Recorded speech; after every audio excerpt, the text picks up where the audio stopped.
A Federação de Medicina da Venezuela denunciou que o setor de saúde do país vive um holocausto devido à escassez de medicamentos e materiais hospitalares. A organização convocou um protesto em Caracas para amanhã. A Associação de Médicos da Venezuela disse já ter denunciado a crise de saúde do país diversas vezes ao governo. Os profissionais afirmam que diversas pessoas estão morrendo, não somente nos hospitais, mas também em casa, porque não há remédios nem nas clínicas, nem nas farmácias, o que impossibilita tratamentos como o de pacientes com câncer, diabetes, doenças infecciosas e transmissíveis. A associação ainda denunciou que mais de 95% dos hospitais sofrem com falta de medicamentos, enquanto nas prateleiras das farmácias a escassez é de 85%. A calamidade foi chamada pela Federação de Holocausto da Saúde. Os médicos ainda convocaram um protesto em Caracas para amanhã. De acordo com os organizadores da manifestação, não se pode cruzar os braços enquanto pessoas estão morrendo. O presidente do país, Nicolás Maduro, que enfrenta uma severa crise econômica agravada pela queda do petróleo, diz que este serviço foi infiltrado por uma máfia que estaria revendendo remédios importados pelo Estado a preços superfaturados. Drauzio, a gente começou falando da Venezuela e terminou falando da Venezuela, um país que a gente percebe e sabe que está vivendo um caos econômico e político muito grande. Uma hora falta medicamento, uma hora falta papel higiênico, outra hora falta comida, falta de tudo no país. E a gente mostrou aí no giro também os Estados Unidos, né? Uma economia completamente diferente, mas que também tem os seus próprios problemas. Até aí a gente mostrou um protesto popular contra os bilionários que influenciam bastante na política. São economias com modelos bastante diferentes, mas cada uma com suas realidades problemáticas. Sim, nós temos dois sistemas bem diferentes. Nós temos uma Venezuela que optou pelo chamado socialismo do século XXI, que nada mais é que é o socialismo do século XX, também conhecido por bolivarianismo.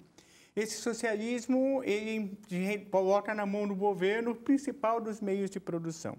Então, praticamente todo o processo produtivo passa a ser planejado pelo Estado. A iniciativa privada ainda existe na Venezuela, mas ela é secundária. É mais ou menos um modelo cubano, só que um Cuba é muito mais profundo. A Venezuela tem dois problemas muito sérios.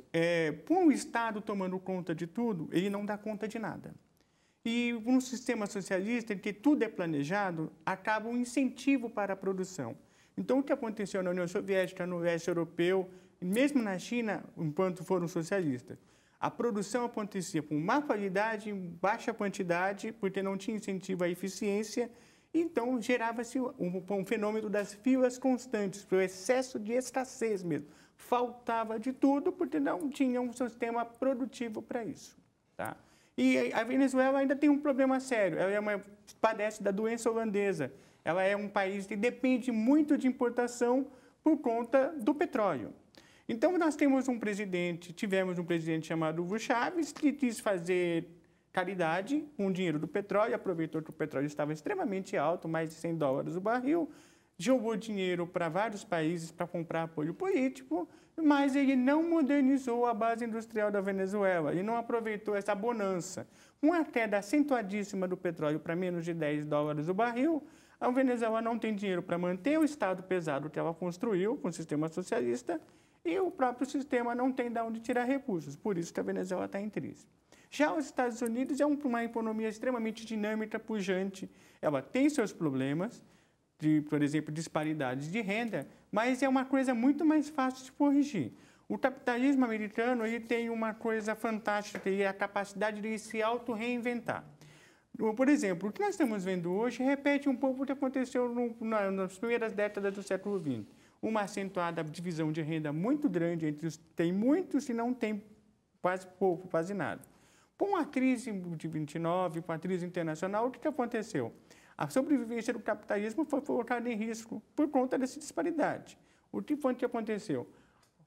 Aconteceram no New Deal uma série de reformas em que empoderou-se a classe trabalhadora, melhorou-se o nível de vida dos trabalhadores, criou-se uma série de obras públicas, colocou-se limites à acumulação do capital E o capitalismo teve durante de 1940 até 1970 os chamados 30 anos gloriosos, que foi a base do enriquecimento do Ocidente e da classe trabalhadora. Então, é mais fácil de reinventar, de corrigir os excessos de um capitalismo do que você corrigir os fracassos desse socialismo bolivariano.